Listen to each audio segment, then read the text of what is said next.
não disse nada e Bela continuou com seu convencimento. Dona Boca disse que eu estou fazendo um excelente trabalho e eu concordei totalmente. Olá, Bela. Olá, Janjão. Sabe a cena que fizemos ontem? Eu notei que você diz algo esquisito. O quê? Você diz assim, ó. Ai, eu gostaria que você viesse jantar comigo. Mas você deveria dizer assim. Eu gostaria muito, Bela, que você viesse jantar comigo. Viu como fica melhor? Sim, Bela. Janjão, sabe? Eu queria te dizer.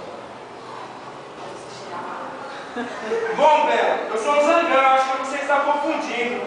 Janjão, eu estou falando sério, preste atenção, você vai arrancar minha peça. Sua peça? Como um espetáculo. Você não sabe o que está falando. O seu governo é de aula de interpretação, aula de dança. Eu sei o que eu estou dizendo. A peça é minha.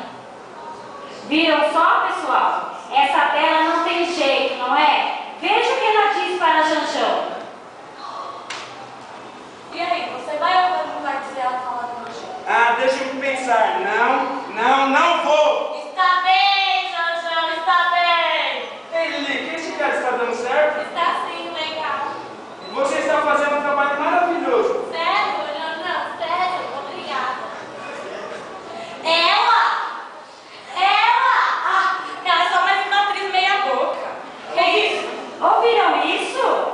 Que convencida, desprezando a melhor amiga. Eu estou levando o espetáculo nas costas. Eu sou a Bela. Você tem sorte de não ter um ferrão aqui. Você está com ciumento. Não é mesmo, Lilica? Você é muito orgulhosa. O quê? É verdade, você é minha melhor amiga, mas você precisa saber disso. Do jeito que você está tirando todo mundo, você está fazendo todo mundo curioso.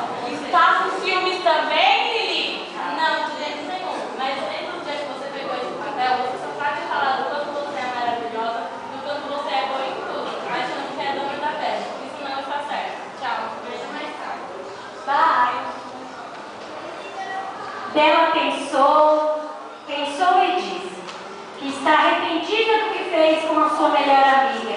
Mas Janjão ficou muito triste e os outros insetos também.